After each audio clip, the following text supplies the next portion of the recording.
Programa de Radio Bolivariana de la Universidad Pontificia Bolivariana, Medellín, Colombia.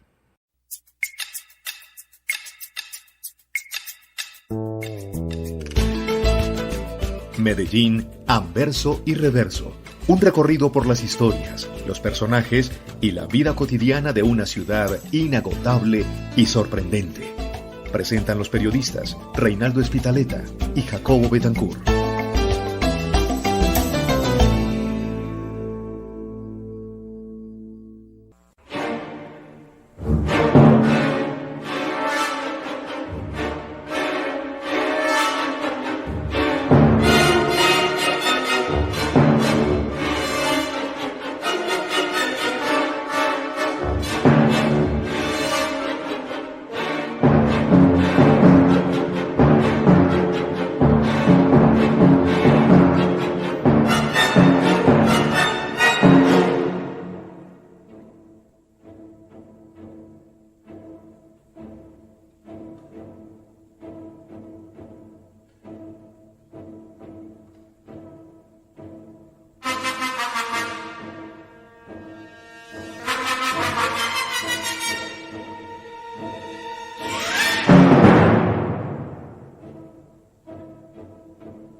Estimados oyentes de Radio Bolivariana, bienvenidos a Medellín Anverso y Reverso, este viaje que emprendemos cada semana por la ciudad, sus personajes, sus historias, en la compañía del profesor Reinaldo Espitaleta. ¿Qué tal, profe? ¿Cómo está?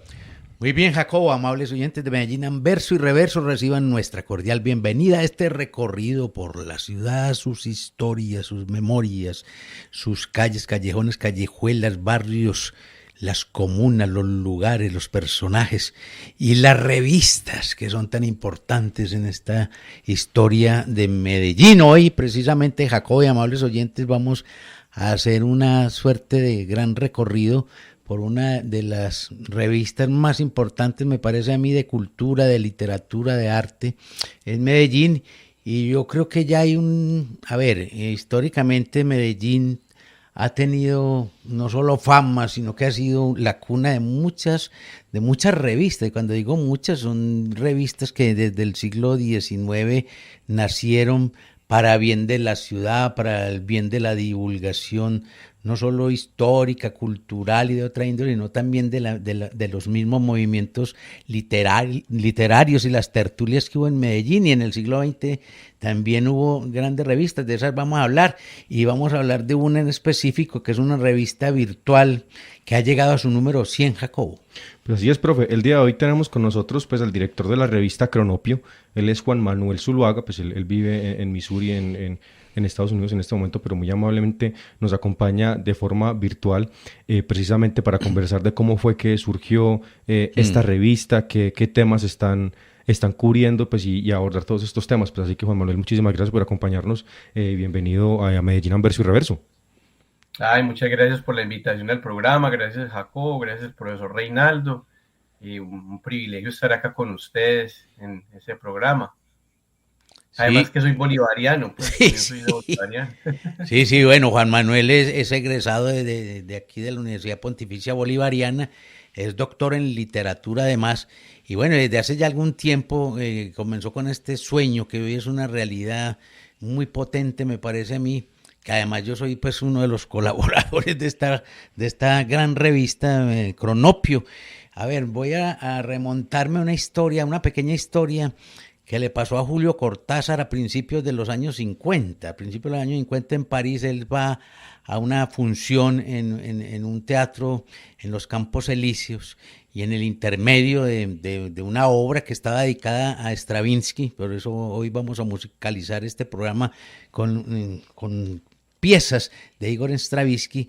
En el intermedio, Cortázar se queda, toda la gente se va a la confitería, etcétera, y él se queda solo y empieza a ver como unas lucecitas verdes, unos fantasmitas, unas suertes, digamos, de gnomos, y ahí van a nacer los cronopios. Recordemos el gran libro de Cortázar, de cronopios y de famas. Y bueno, esto para decirle a Juan Manuel, ¿por qué el nombre? ¿Por qué el nombre? Pues claro, Cronopio, personajes de un grande escritor, el autor de Rayuela, etcétera, pero ¿por qué eligieron este nombre?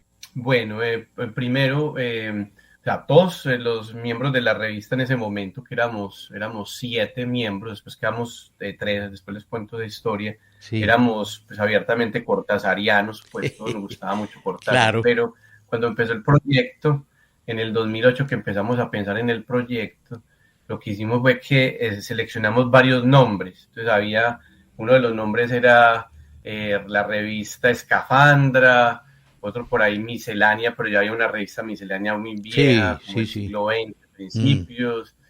Bueno, eran como 5 nombres y uno de ellos era Revista Cronopio. Entonces lo que hicimos fue que precisamente en Bolivariana, también en EAFID, en la Antioquia, hicimos una encuesta, a ver cuál de los nombres a los estudiantes les gustaba más. Y obviamente que por abrumadora mayoría se lo ganó pues Revista Cronopio. Y después consultamos con un experto en marketing y nos dijo, siquiera ganó ese, porque es que la escafandra, eso es una cosa como muy pesada, como que usted pone una escafandra y Sí. te manda para el fondo del mar, pues. Y Mm. Miscelánea, eso es una mezcla de todo, además que ya existió una revista pues muy famosa, Sí. la Miscelánea. Entonces quedó Revista Cronopio y además que pues obedece como la filosofía que tenemos en la revista, la filosofía editorial, porque acá en la revista hay libertad de géneros, pues Claro. publicamos todo tipo de géneros, ya sea ensayo, cuento, crónica, poesía, y también publicamos todo tipo de temáticas, pues publicamos desde, no sé, temas sociológicos, periodísticos, temas de actualidad, temas de divulgación científica, temas literarios. Entonces por eso somos como seres, como esos seres informes de Cortázar, pues Sí. somos juguetones, cuestionamos todo, no estamos vinculados con ninguna filosofía política o ningún partido Ujú. o ningún grupo económico. Entonces tenemos esa filosofía Cronopio, y que desde un inicio pues la gente le sedujo ese nombre de Revista Cronopio desde el 2008 pues que empezamos el proyecto. Bueno, ¿qué significados tiene? Porque no es fácil llegar a 100 números. Claro, esta es una revista virtual y eso, no sé, me parece desde otra perspectiva, puede facilitar, entre comillas, la lecturabilidad, el llegar a muchas partes. Además, no sé si los costos serían menores, pero es una revista pues los invito a leerla porque es una revista muy bien hecha, muy bien diagramada, etcétera. Qué bueno hablar también de estas perspectivas virtuales, de este mundo de la virtualidad y quiénes están ahora, Juan Manuel, en el, digamos, en el departamento de artes, de diseño, de jefes de redacción, todas estas cosas que son interesantes porque se nota que es una revista como muy calidosa. Bueno, no, pues gracias por la pregunta, profesor Reinaldo. Lo primero pues que quiero decir es que pues, la edición 100 la publicamos el 29 de noviembre del año pasado. Sí. No ha sido un camino fácil. Inicialmente el proyecto de Cronopio empezó con 7 miembros. Estaba, pues, la idea de Cronopio la pensé con Santiago Cárdenas, que también es periodista de Bolivariana. Él trabajó en el Colombiano mucho tiempo. Pensamos esta idea y pensamos precisamente en reclutar personas de diferentes disciplinas para que fuera pues como muy diversa, pues el material fuera muy diverso. Entonces ahí estuvo primero pues Esteban Galeano, un compañero del colegio que es ingeniero forestal, ahora es profesor acá en Estados Unidos en una universidad. Estuvo Juliana Mejía, trabajadora social también de Bolivariana. Sí. Ahí reclutamos también a Juan Andrés Alzate, filósofo de Bolivariana también. Andrés Álvarez, el webmaster y diseñador también de Bolivariana. Entonces, empezamos con todas estas personas y algunos colaboradores como Carla Giraldo, también de Bolivariana, también Viviana Londoño, de Bolivariana también, Laura Vélez Franco, también de Bolivariana. Entonces empezamos como un grupito a planear todo y empezaron a aparecer las ediciones. El primer lanzamiento de la revista lo hicimos en otra parte, nos acompañó Memo Ángel y Ana Cristina Aristizábal. Sí. Eso fue pues en abril del 2009. Y desde ahí pues lo que hicimos fue que la idea era tener pues una revista mensual. Entonces nos pusimos la meta de que cada mes publicábamos una edición. Pero ya después con las diferentes ocupaciones fue más difícil y pensamos ya el proyecto como un proyecto sin ánimo de lucro. O sea, Cronopio es un proyecto humanista, por decirlo de cierto modo, sin ánimo de lucro. Lo hacemos gracias al amor y a la entrega de los colaboradores. Entonces, ya después de eso quedamos los tres integrantes. Algunos se retiraron, quedamos Juan Andrés Alzate, Andrés Álvarez y yo. Y pasaron otros colaboradores como Alfonso Quiñones, un compañero puertorriqueño en una maestría que yo hice acá. Y en este momento están también ayudándonos Sara Serna Loaiza, que es ilustradora, y Gloria Ramírez Oliveri, que también es bolivariana, que también ya nos ayuda con las ediciones. Entonces, llegar a la edición 100 no ha sido fácil, pero también quiero reconocer el trabajo pues, de personas que han enviado sus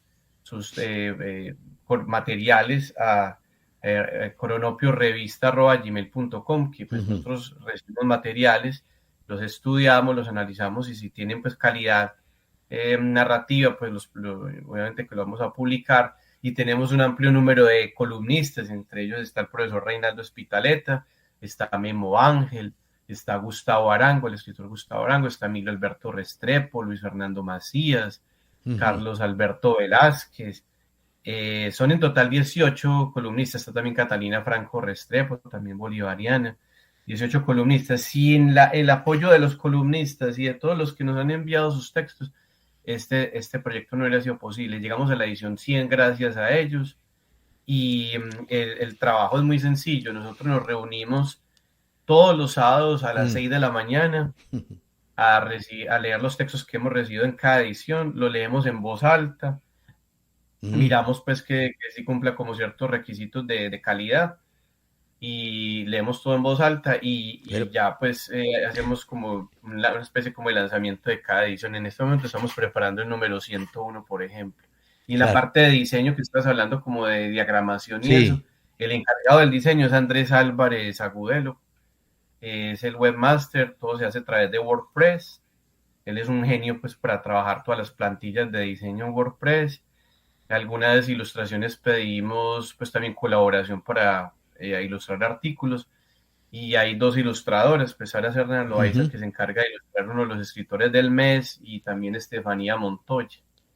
Entonces esto es como un medio con sus departamentos y todo y le trabajamos arduamente cada semana. Entonces ya estamos preparando la edición 101 y estamos recibiendo ya artículos para por ejemplo, la edición 103, 104. Exacto. Bueno, a mí una inquietud que me surge, yo creo que también es muy interesante, pues bueno, la revista de ustedes nació en 2009, pues que es un periodo, pues es un año muy clave también si nos ponemos a ver cómo han sido pues como las dinámicas de los medios de comunicación en el país, sobre todo pues como considerando como muchos de ellos digamos que han privilegiado por ejemplo la búsqueda del tráfico, también por ejemplo como también está pues digamos que el aterrizaje de los medios tradicionales en el internet también se ha resentido mucho, por ejemplo, en términos de los contenidos que cada vez digamos que son menos profundos y apuntan más a llegar a audiencias más amplias y pues, en este caso como iniciativas como la de ustedes es como una especie de remar contra esa corriente. Yo le quería preguntar a ustedes de pronto cómo en ese sentido pensaron en un comienzo como esa apuesta por la calidad, cómo fue esa reflexión o esa discusión. No, esa es una excelente pregunta y lo que estás diciendo que pues, es remar contra la corriente, porque pues acá no tenemos como ninguna imposición de ningún anunciante, pues que ustedes saben que muchas veces los medios de comunicación impresos están muy sujetos a las dinámicas pues como del mercado, entonces que está anunciando tal persona, entonces que el artículo debe tener tantos caracteres y todo eso, entonces nosotros desde un principio dijimos, bueno, somos cronopios, vamos a también a tener libertad en la extensión de los artículos. Entonces nosotros recibimos artículos desde una página que esté bien escrita hasta 20 páginas. Nosotros no tenemos problema con eso y tenemos toda esa libertad.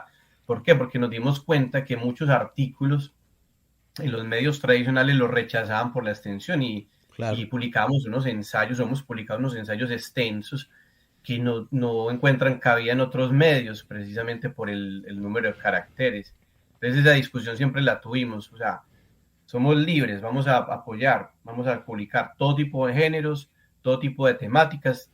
Obviamente que eso tiene sus límites, pues, a que si nos mandan un artículo, pues, apoyando a Hitler, pues, o las ideas del nazismo, o de la ultraderecha, eso, pues, obviamente que no lo vamos a publicar, ¿cierto? Uh-huh. Pero en cuanto a la extensión, ser conscientes de que hay un montón de ensayos o de también reportajes o de crónicas que de pronto no pueden encontrar espacio en los medios tradicionales y nosotros les damos espacio, y lo otro es que a nosotros no nos interesa vender pauta para vender. Eso no es un producto que se vaya a vender. Lo que nos interesa a nosotros es divulgar las ideas, es divulgar el pensamiento crítico, que se cree una cultura de pensamiento crítico. Y ojalá se crearan más revistas, pues porque hay muchas más, y que ojalá surgieran más revistas que le apunten a eso, pues no a los clics y cuántas lecturas hubo. Pues nosotros sí les podemos decir que más o menos tenemos un promedio de 15,000 lectores mensuales. Sí. Cada mes pues está metiéndose la revista, pero en realidad no nos trasnocha la idea de cuántos clics tuvo la revista o cuántas, no, simplemente nos interesa primero pues esa combinación de publicar escritores destacados como los columnistas que tenemos, que están en cada edición, que son 18, tenemos 2 escritores o 3 escritores destacados en cada edición, que son como los escritores de la edición, que son escritores ya con una amplia trayectoria, que a través de sus textos le hacemos un reconocimiento. Y también publicamos, también nuestro objetivo, además de todos estos grandes escritores, es también dar a conocer el trabajo de muchachos que apenas están empezando en el oficio de la escritura. Uh-huh. Lastimosamente a veces no encuentran un espacio en los medios tradicionales, entonces también le damos el espacio a muchachos que están empezando, que por ejemplo un muchacho que publicó un cuento y que no tiene dónde publicarlo, Sí. es un muchacho súper talentoso, entonces está el espacio y se van a también asombrar. Hemos recibido textos de los lugares más remotos de Colombia y del mundo. Por ejemplo, recuerdo que publicamos a un profesor en Puerto Limón, Putumayo, un profesor que escribía ensayos, ahí está. O un muchacho que nos empezó a escribir desde Uzbekistán, también le hemos publicado desde Ucrania, gente que ha mandado sus contribuciones, por ejemplo, con poesía sobre la guerra también. Uh-huh. En los lugares más remotos del mundo nos han mandado cosas. Entonces, apostamos por esa calidad, precisamente. Sí, claro, bueno, entonces es muy interesante escuchar a Juan Manuel en el sentido de hablar de los géneros, que en los medios tradicionales muchos de los géneros clásicos han desaparecido. Uno ya no lee crónicas ni reportajes y mucho menos un ensayo. En una época en Medellín, pues, y en el mundo, los suplementos literarios cumplían una labor extraordinaria no solo de divulgación, sino también de forjamiento de nuevos escritores. Es que nuestro gran escritor García Márquez es producto del suplemento literario del Espectador y de algunos de la costa atlántica y así por el estilo. Eso desapareció. Entonces me llama mucho la atención la recuperación de esos géneros que en los medios tradicionales ya no tienen cabida, Juan Manuel. Esto lo han reflexionado, supongo, que es una puesta en escena también de este rescate, llamémoslo así, y digo rescate porque es que eso se estaba perdiendo en muchas ediciones y revistas, y sobre todo en periódicos, que cada vez son menos y menos interesantes. No, total, o sea, es que la apuesta es esa, es privilegiar los géneros de largo aliento, pues, o sea, si hay un reportaje que tenga cabida, si hay una crónica que sea larga, tenga cabida, una entrevista bien hecha también. Entonces, nosotros apostamos por eso y es uno de los propósitos que tenemos. Además que dándole cabida a estos géneros, también estamos haciendo como una una especie como de resistencia cultural, pues en un mundo tan loco, ahora pues con guerras en toda parte, con la aparición de un montón de líderes políticos como de neopopulistas, Sí. pues, demagógicos, la crisis que estamos viendo ambiental, eso es un proyecto de resistencia también a través de todos estos géneros que le damos cabida. Y eso pues lo tenemos muy claro desde el principio, y además que también estamos viviendo, como decía Jacobo, como una crisis de los medios. Acá en Estados Unidos el año pasado cerraron un montón de medios locales impresionante, porque pues no hay, o sea, hay el modelo económico en el que está basado el periodismo tradicional ya está pues en una crisis absoluta. Y nosotros pues no estamos al vaivén del mercado, porque hacemos esto con todo el amor del caso, pues lo hacemos, todos tenemos nuestras ocupaciones, yo soy profesor, los otros muchachos también tienen sus ocupaciones, entonces lo hacemos precisamente como una apuesta y como una resistencia a lo que estamos viviendo, pues, y de rescatar ese espacio para todos esos géneros que pues ahora no tienen cabida en los medios por las leyes del mercado, por decirlo así, porque el modelo cambió, o lo light también, que ustedes se meten en algunos medios y se privilegia pues como la información más light, pues obviamente que es importante publicar la noticia, pero también pues lo más light. Yo ayer estaba leyendo en un medio, no voy a decir el nombre, la noticia de este youtuber, es que Luisito Comunica, entonces que la exnovia se emberracó con él, y entonces la entrevistaron, y por qué se emberracó. Entonces como que le dan el privilegian ese tipo como información, y en realidad lo verdaderamente importante pues ya no hay cabida para eso, pues lo que nos hace humanos de verdad. Entonces esto es una apuesta a eso, esto es una resistencia. Sí, claro. Bueno, hay un punto en el que me gustaría que pues, digamos, profundizáramos ahí. Por ejemplo, usted estaba pues mencionando que en el caso de Estados Unidos, que yo creo que es un punto muy interesante, muchos medios locales han ido desapareciendo pues precisamente pues como por ese agotamiento del modelo económico, en este caso pues como los medios impresos que dependen de la pauta, y como pues la pauta ya precisamente pues ha migrado a los entornos digitales.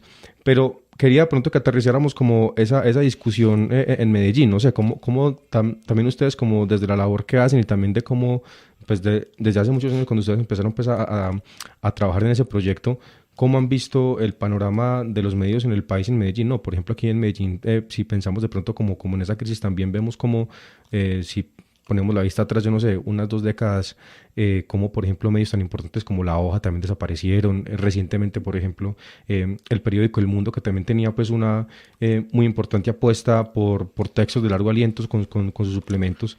¿Ustedes de pronto cómo ven esa situación? Eso es una pregunta bien compleja. Pues yo veo pues que en Medellín, cuando yo estaba en Medellín, es que yo me fui hace 12 años, pero obviamente que estoy en contacto con los compañeros pues de la revista ya. El asunto también es un asunto, además de que cambió el modelo, también es un asunto laboral. Entonces la cantidad de gente que se gradúa de las facultades de comunicación a un medio tan reducido, porque pues, en Medellín estaba pues el desaparecido del Mundo, está el colombiano, pues yo por ejemplo trabajé en Vir, en El Poblado, unos años. Entonces es también las pocas posibilidades que tenés como periodista escrito de trabajar en un medio, ¿cierto? Porque es que es muy, muy reducido el panorama.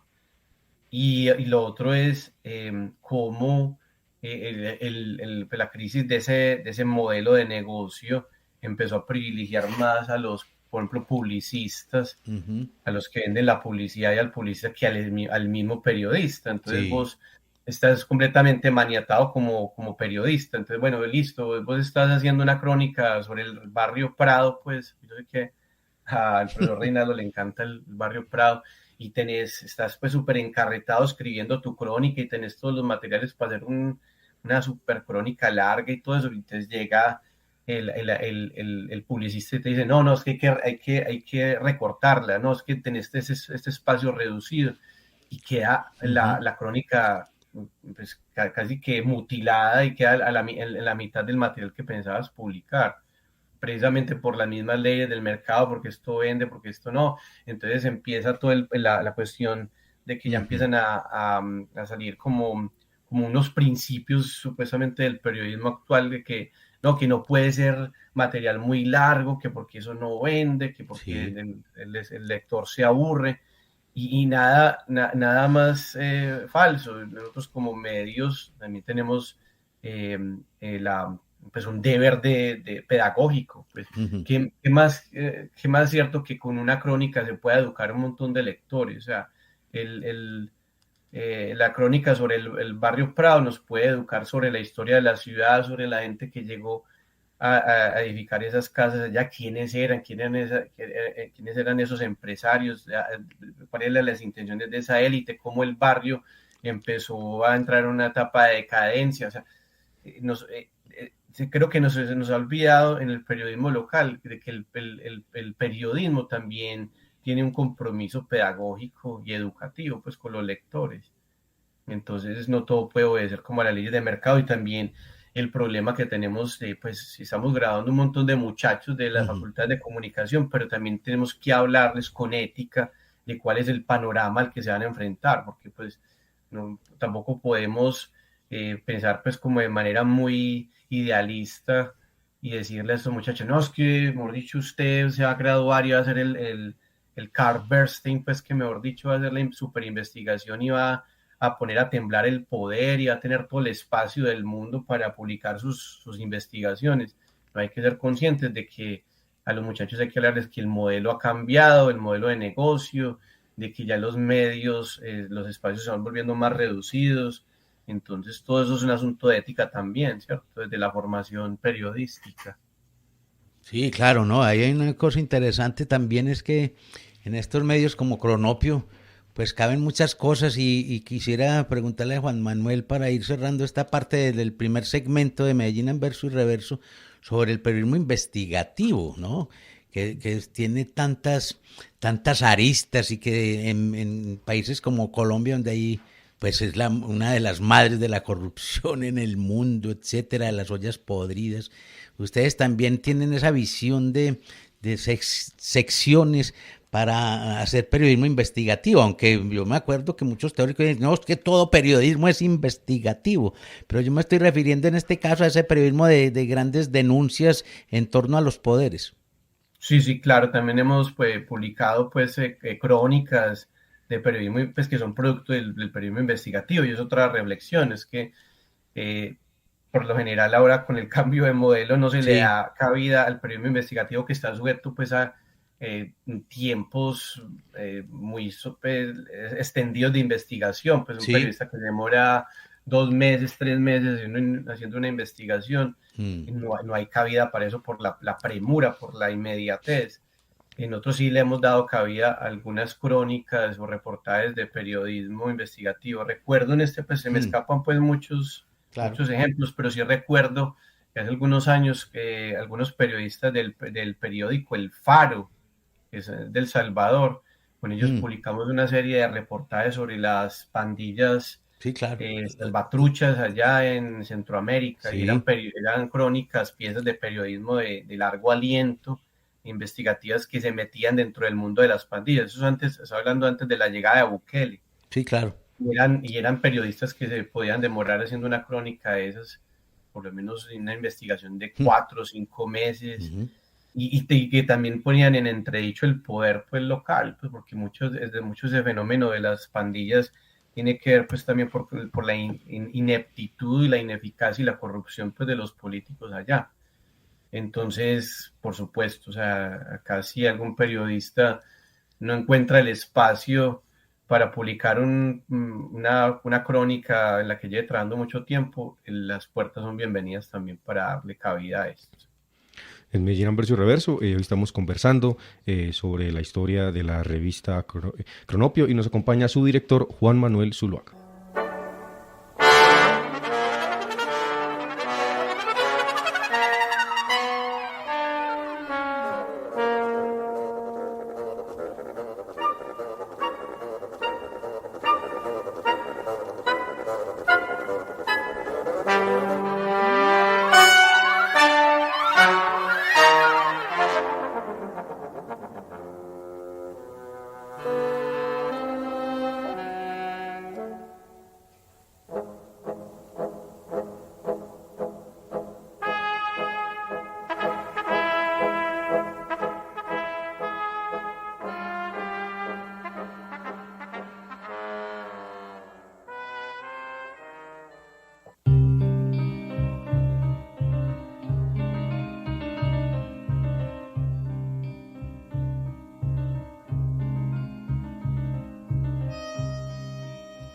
Anverso y reverso. Palabras, imaginarios y realidades de Medellín, contadas por sus narradores. Don Upo Alfonso Upegui Orozco fue un famoso reportero de crónicas judiciales. Hay un profesor, Francisco Velázquez Gallego, que hace años hizo una selección de textos de Don Upo. Voy a leer un fragmento de la nota titulada "Tiró a rayarle un brazo y le atravesó el corazón". Esa muchacha Virginia Córdoba Pino, de 20 años y originaria de Quibdó, se vino de su tierra como millares de compatriotas suyas que han invadido todas las grandes ciudades de Colombia y se instaló en un pasaje de la Valladera, por esos terroríficos lados de la Calecita y anexos, en una pieza de su prima Preciosina Córdoba, y aunque recién llegada estuvo trabajando como doméstica en residencia de una familia pudiente, como que no se amañaron con ella porque duerme mucho de día, según ella misma lo confesó, de manera que parece picada de nagana, de esa mosca africana que los científicos llaman con tanta gracia tsetse, según hemos leído por allí. Para la fecha de la ocurrencia del hecho que la hizo homicida, viernes 6 de septiembre de 1968, la prieta, de piel negra y carnes apretadas, Virginia, se encontraba en la pieza de su prima y a eso de las 6 de la tarde se levantó a enjuagar una ropa que había dejado en la poceta, pero fue grande su sorpresa al encontrarla en la caneca de la basura.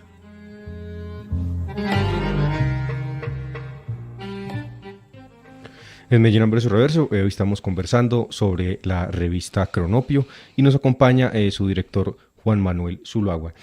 Bueno, le quería proponer, Juan Manuel, que nos adentráramos también pues como en otra reflexión. Me parece muy interesante pues todos esos temas que hemos venido conversando, sobre todo pues en el primer segmento del programa, sobre pues la actualidad de los medios de comunicación, pero también como digamos que la situación en este momento que tenemos con el advenimiento de los medios digitales, cómo han cambiado precisamente tanto pues el modelo de estos medios, pero también como los hábitos de consumo pues de los lectores. Y a ese punto le quería lo quería dirigir un poco, y es que hace parte pues también como de la discusión actual.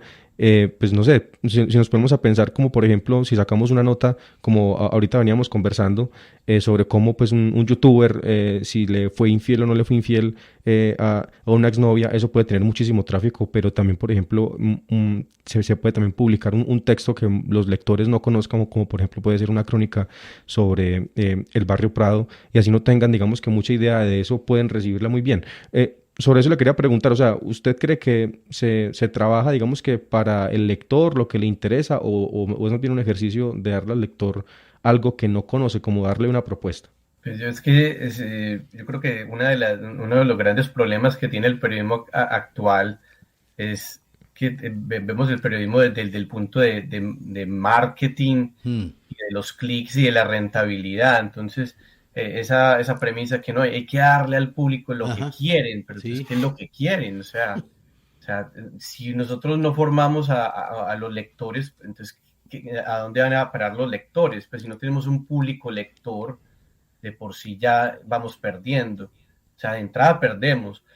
La idea es educar a los lectores a que tengan la capacidad lectora, valga la redundancia, de leer piezas periodísticas de largo aliento. Pues si los educamos y los bombardeamos continuamente con información light y corta, porque no, es que el lector no se aburre y no tiene capacidad de leerse toda una crónica larga, pues estamos de por sí subvalorando la capacidad de interpretación del lector. Entonces, si los medios de comunicación tienen como una disposición por ofrecer materiales de periodismo investigativo y educamos a los lectores a que en cada entrega de cada medio se enfrenten a un material de esos, pues vamos a empezar a formar un público lector a través de materiales que ellos pueden desconocer o conocer. Algunos podrán conocer la historia del barrio Prado, otros no la podrán conocer, pero es jugar con la posibilidad de que, hombre, tenemos lectores que son inteligentes, gente que está ávida de conocimientos y que pueden perfectamente medírsele a un material como estos. Creo que también tiene que ver con un asunto como de formación. Claro. Y un asunto también de ética. Pues si yo como editor voy a privilegiar la información del youtuber Ujú. que le fue infiel a la novia frente a una crónica que devela la corrupción en la alcaldía de la ciudad, con todo un trabajo de investigativo bien hecho, riguroso, pues hombre, yo estoy fallando como editor. Y le estoy diciendo a los lectores, ustedes no tienen una capacidad crítica para apreciar un material hecho con varios meses de investigación. Entonces yo creo que también tiene que ver con un asunto de los contenidos que se discuten y que se aceptan en los consejos de redacción, y también en que de pronto no confiamos en la capacidad crítica de los que siguen los medios o los lectores de los medios. Sí, Juan Manuel, yo he pensado, y desde hace mucho tiempo, pues si un periódico, una publicación y los periodistas deben bajarse al nivel de la mayoría de la gente o hacer por el contrario que la gente ascienda en sus niveles de curiosidad incluso a poder leer asuntos que no son tan deleznables y que pueden ser de más larga duración y no el desecho que regularmente pues en los periódicos y en las publicaciones, y ahí incluyo la radio y la televisión por supuesto, Ay, pues es como lo normal. A ver, eso es como un dilema, y me parece que en la revista Cronopios pues han hecho ese tipo de reflexiones, digo por los contenidos, porque yo creo que, a ver, hay unas cosas de mucho nivel, pero uno piensa en Medellín y en los barrios, muchas, no es que la gente sea boba, sino que mucha gente pues a veces ni tiene ni tiempo para comer porque no tienen trabajo, etcétera, etcétera. Todo lo que ya sabemos desde la perspectiva de la sociología, y que eso influye en los lectores, influye en los contenidos y en la misma filosofía de las publicaciones.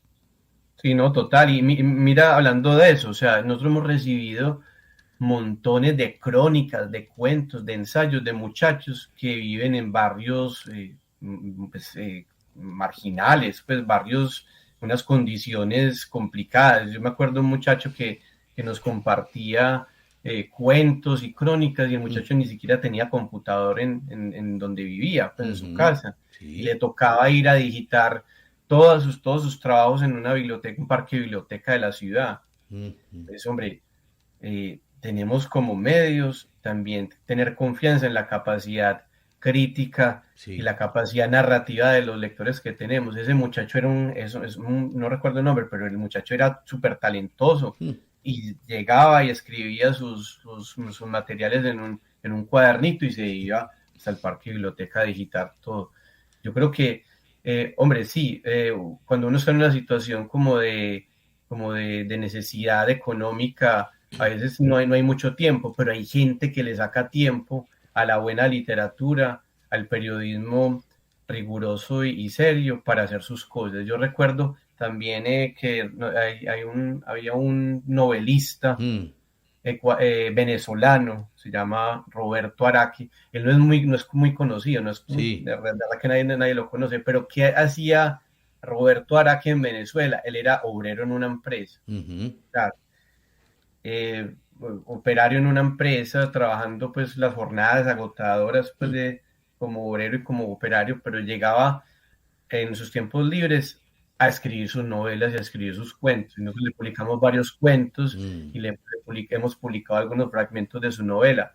Sacaba su tiempo y se desahogaba de esa manera frente a la situación en la que vivía en Venezuela tan precaria, a través del arte y la literatura y de su material que hacía, ¿cierto? O que escribe. Entonces yo creo que también es darle pues confianza que todos los lectores son inteligentes, tienen capacidad crítica y pueden leer, tener la capacidad a través de una cuestión de hábitos de lectura, y si les ofrecemos un material serio, responsable, Ujú. de leerlos y de escribir también materiales elevados, pues que tienen una factura alta, ¿cierto?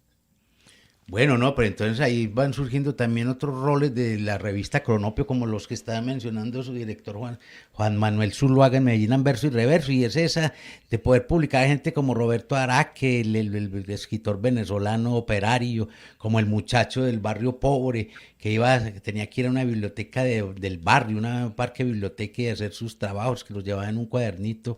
Eso es una maravilla. No, quiero es preguntar, es porque ahora estabas hablando, hay unas secciones, vamos a irle dando a la gente que seguramente no ha tenido acceso, pero yo creo que con este programa también vamos a abrir los ojos un poquito de la gente para que se interese por la revista Cronopio. Hay una sección muy curiosa, me parece a mí, que es la del escritor escritor destacado. Vamos a hablar de alguna de esas secciones tan importantes de la revista Cronopio, Juan Manuel. Perfecto, bueno, empezando por la del escritor destacado, es una sección en la que publicamos el trabajo de un escritor con una amplia trayectoria, ya sea pues, no estamos sujetos pues como habíamos dicho a ningún género, puede ser un ensayo, una crónica, puede ser un poema. Hemos publicado grandes escritores ahí, publicamos a Leclésio el Premio Nobel de Literatura en una oportunidad, publicamos en su momento un texto que en ese momento era pues inédito de Murakami. Hemos publicado, por ejemplo, escritores como Jorge Edwards, ya murió, chileno, sí. un ensayo inédito sobre Cortázar, lo publicamos. Hemos publicado ahí también, por ejemplo, a Sergio Ramírez, el escritor nicaragüense, nicaragüense, una crónica precisamente sobre Cortázar, cuando Cortázar compartió con los sandinistas en Nicaragua y con él. Hay un escritor destacado, pues hemos publicado muchos, pero de las ediciones que más recuerdo, publicamos una novela inédita de Walter Miñolo, el ensayista y semiólogo argentino. La publicamos tal cual, una novela inédita de 1971, mecanografiada, o sea, con los tachones de máquina de escribir. La publicamos, le hicimos un cómic interno. O sea, en esa sección de escritor del mes han pasado mucho. Y, bueno, tenemos otras secciones. Cada pues, columnista tiene su sección, por decirlo así, o su columna. Por ejemplo, la del profesor Reinaldo se llama Cronopio Inesperado, que él ha publicado ahí cuentos, ha publicado reseñas de libros. Memo Ángel tiene una columna que se llama Cronopio Leído, en el que también hace reseñas de libros. Emilio Alberto Restrepo tiene una que se llama Callada Presencia Cronopio, que habla también de libros o publica crónicas sobre la ciudad o cuentos sobre la ciudad, pues urbanos. Cada columnista tiene su crónica. Catalina Franco tiene Vida Cronopia. Todos juegan con el nombre Cronopio. Entonces tenemos también una sección de periodismo Cronopio, filosofía Cronopio, sociedad Cronopio. Cuando hablo de sociedades como temas de sociología, la sección de arte Cronopio. Tenemos también en cada edición publicamos un artista del mes y un fotógrafo. Tenemos una galería virtual. Entonces, si ustedes acceden, van a encontrar ahí una galería. Seleccionamos el trabajo de un fotógrafo muy reconocido y se publican 25 fotografías. También el trabajo de un artista, que pues un artista plástico, puede ser un ilustrador, puede ser un pintor. Tenemos pues, todas estas secciones que le hacen nombre a la revista Cronopio, precisamente por eso, porque no nos casamos con ningún tema, y las secciones son diversas también, como nuestra filosofía. En Medellín en verso y reverso, hoy estamos conversando sobre la revista Cronopio y nos acompaña su director Juan Manuel Zuluaga.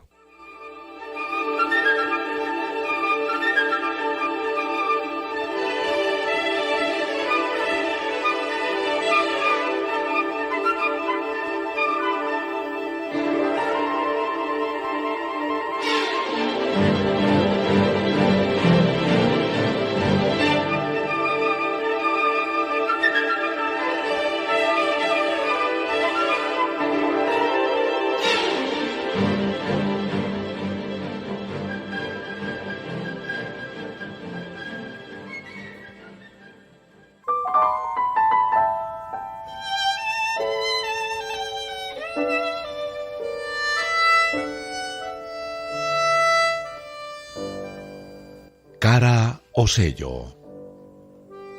Datos, anécdotas o pequeñas historias del Medellín. Anverso y reverso. Este es un fragmento del texto. Primero fue el Chumbimbo, después Villanueva, de toponimias, olvidos e imaginarios independentistas en el Parque de Bolívar, escrito por el historiador y arquitecto Luis Fernando González Escobar. Para 1803, la villa de Nuestra Señora de la Candelaria de Medellín sumaba en los extramuros el barrio de San Benito e iniciaba la construcción del convento franciscano en su plaza, lo cual consolidaba el barrio San Lorenzo.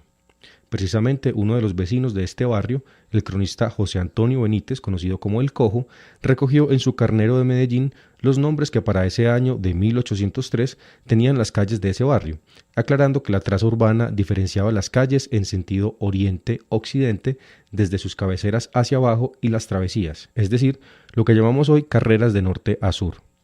Así, las primeras toponimias tradicionales dan cuenta de las calles de San Francisco, una parte de Ayacucho actual entre el antiguo convento franciscano y la carrera El Palo, La Amargura, el resto de Ayacucho, del Prado, luego Alameda y posteriormente Colombia, de la carrera Maturín, del Sauce, hoy Pichincha y San Roque. Mientras que las travesías eran las del puente de Palencia, El Palo, Palencia Segunda, calle Caldas, desaparecida con la construcción de la Avenida Oriental, del Álamo, de la Consolación, del Resbalón, hoy Junín.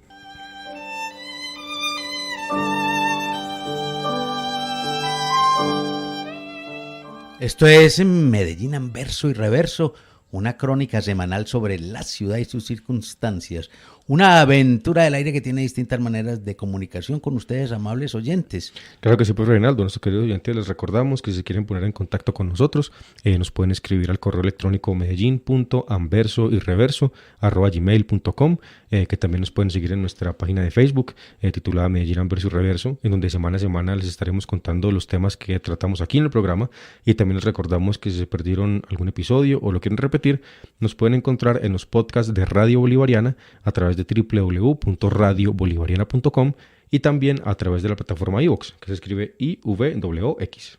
Bueno, muy bien, continuamos entonces este diálogo con el director de la revista Cronopio, Juan Manuel Zuluaga, en una revista que ha llegado al número 100, cuando en la historia, en la historia local de la ciudad, pues muchas revistas nacen, duran, unas se mueren en el nacimiento, otras duran 2 o 3 números más y listo. ¿Qué significa llegar a la número 100 de la revista Cronopio, Juan Manuel? No, eso es una satisfacción muy grande y pues esto es un trabajo colectivo, es un trabajo que se hace gracias al empeño y la disposición de los columnistas, que son 18, de las personas que anónimamente nos mandan sus materiales al correo electrónico, personas que no conocemos, claro, simplemente ponen a disposición sus materiales, que después nosotros publicamos todo en material inédito, pues. Esto es un trabajo de 15 años, desde los primeros que empezaron este proyecto, que fueron los fundadores, que después se retiraron, los que continuamos, y el apoyo decidido y desinteresado de todos los columnistas y colaboradores que nos han acompañado, y esto es un motivo de mucha satisfacción. Pues nosotros tenemos la filosofía de que vamos a hacer esto hasta que, mejor dicho, que debemos de respirar. Eso sí lo tenemos claro, pues. No sé si llegaremos a la edición 500, quién sabe, cuando tengamos 90 años, pero la idea es hacerlas todo el tiempo. Bueno, de pronto, ¿qué artículos memorables le han quedado pues en todos estos años, en estas 100 ediciones, de pronto que recuerde? Un artículo memorable. Bueno, el que te mencioné de Walter Miñolo, que fue un trabajo tan meticuloso, porque fue rescatar esa novela que se llama Revis en las landas del bosque, rescatarla de un cajón olvidada completamente y ponerla ahí y hacerle todo un trabajo como de diagramación. También se le hizo, por ejemplo, un cómic interno, porque pues, esa novela estaba muy influenciada por Rayuela, como ese espíritu juguetón de Rayuela. Entonces se le hizo un cómic interno también, se le hizo portada, se le hizo un prólogo. Estamos trabajando en este momento ya para transcribirla y pasarla pues como una novela normal, pues no leída pues en una máquina, como si fuera mecanografía, no con máquina de escribir, sino que estamos haciendo como todo el trabajo pues como para pasarla. Esa me recuerdo pues mucho como trabajo, como artículo. El artículo que les mencioné es de Jorge Edwards, Sí, sobre el boom latinoamericano y sobre claro. Cortázar, también fue muy pues, algo memorable. En una oportunidad también publicamos a Leila Guerreiro, la periodista, Ujú. una crónica que recuerdo muy bien. No, es que tantas cosas, Claro, que son 100 ediciones. Nosotros hemos publicado más de 8.000 artículos. sí. Eso es un montón. Ujú. El de Sergio Ramírez también es vital, pues, porque es una crónica hermosa y muestra pues todas las conversaciones y tertulias de Julio Cortázar en Managua, con la juventud pues cansada de todo el régimen de Somoza. Son tantas piezas de, de periodismo y de ensayos que hemos publicado pues, que son memorables. Claro.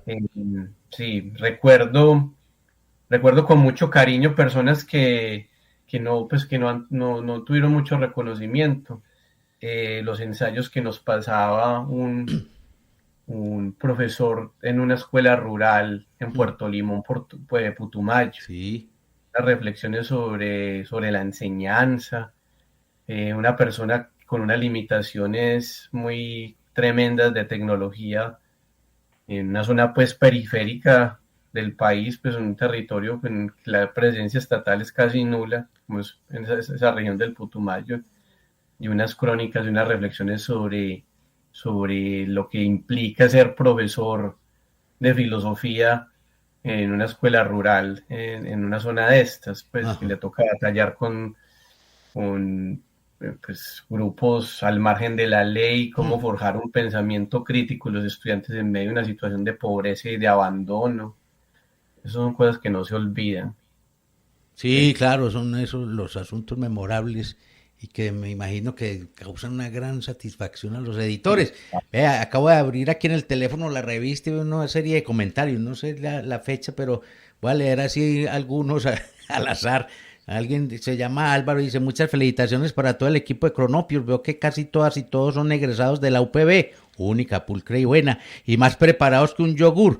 La revista recrea y refresca con sus contenidos. Desde Sabaneta, mi voz de aliento. Gracias por la literatura y la interdisciplinariedad de las artes. Sigo leyendo aquí, dice alguien llamado Fernán Medrano, he podido percibir un estilo fresco, riguroso, y aunque es inevitable pensar en Cortázar, cuando uno lee la palabra Cronopio, la labor informativa de la revista Cronopio es quijotesca. Los invito a que persistan en su terquedad de echar a andar la palabra verdadera en este mundo de ruidosas mentiras.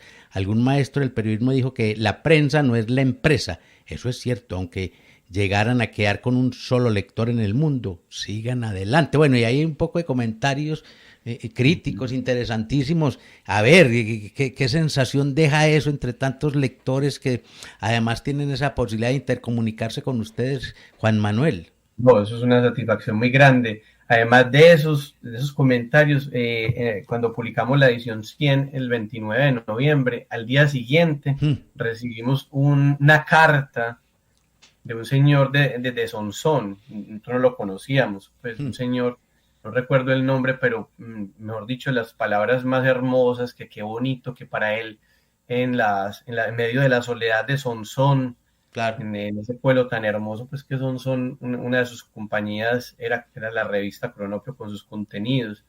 Después me puse a averiguar quién era el señor y era como, estaba vinculado como con el museo del pueblo, era pues Mm. como uno de los directores del museo.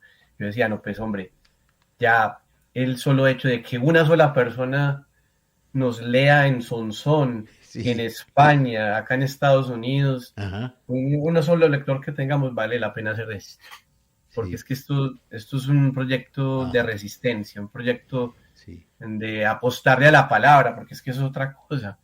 Nosotros, además de lo que estamos hablando del cambio de modelo del periodismo, ya estamos en un mundo que privilegia la imagen, Ujú. privilegia el video, el, el contenido hecho por un influencer, por un youtuber, y entonces estamos relegando la palabra a un rincón, y acá nosotros estamos comprometidos con la palabra, que si esa palabra se puede combinar pues con video y con imagen, maravilloso, pero estamos privilegiando la palabra escrita. Sí. Bueno, ya lamentablemente nos vamos acercando al final del programa del día de hoy. Solo nos quedan un par de minuticos, pero justamente con ese último tema quería cerrar de pronto haciéndoles la pregunta de cómo ven ustedes pues el perfil del lector en Medellín. Es decir, pues por un lado uno se pone a pensar pues como en la ciudad, a veces queda como la sensación de que una gran mayoría de personas también puede estar más bien como apartada, por ejemplo, de la discusión pública, no tener interés, por ejemplo, sobre reflexionar sobre la ciudad, pero también hay otra ciudad que va a bibliotecas, que sigue comprando en las librerías, que llena la fiesta del libro, que se interesa por este tipo de contenidos. ¿Ustedes cómo ven el lector en Medellín? Hombre, nosotros lo vemos muy bien y no quiero caer como en fatalismos y en pesimismo, que no, que la juventud no lee, no, o sea, por ejemplo, nosotros haciendo como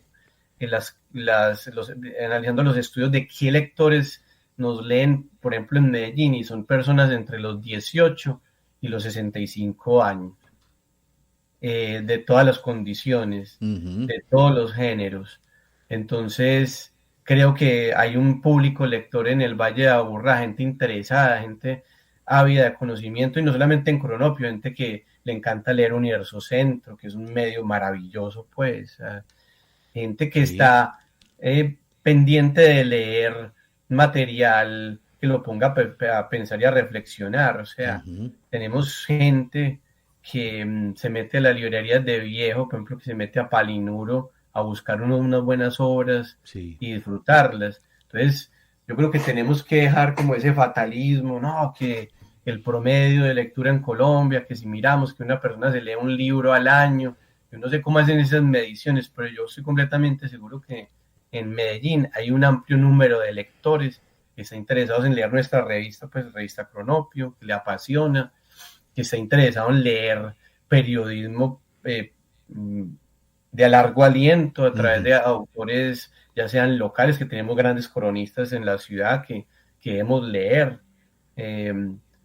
y gente que está interesada en leer y no recibir de manera pasiva videos de influencers o de youtubers o solamente quedarse con lo que le ofrece la televisión y ya. Entonces yo estoy plenamente confiado de que tenemos un amplio número de lectores en la ciudad y que por eso vale la pena sacar espacios a través, ya sea de la misma alcaldía, de las mismas universidades, en el club de lecturas para motivar la lectura. Nosotros en este momento estamos en un proyecto de rescatar escritores olvidados. Estamos rescatando una obra de F. Gómez, la única novela que él publicó, que se llama Mi Gente. Estamos en esa labor y tenemos el proyecto de rescatar muchos escritores nuestros que los muchachos de ahora muchos no conocen.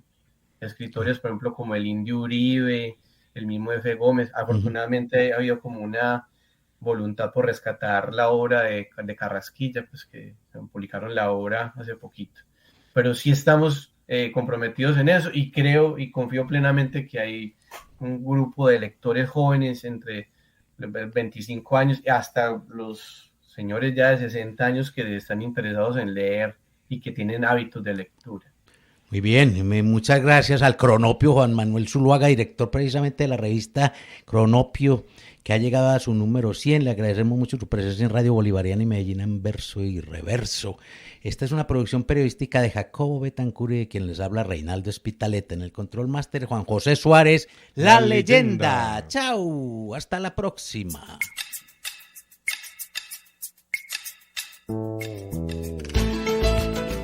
Medellín, anverso y reverso. Un recorrido por las historias, los personajes y la vida cotidiana de una ciudad inagotable y sorprendente. Presentan los periodistas Reinaldo Spitaleta y Jacobo Betancur.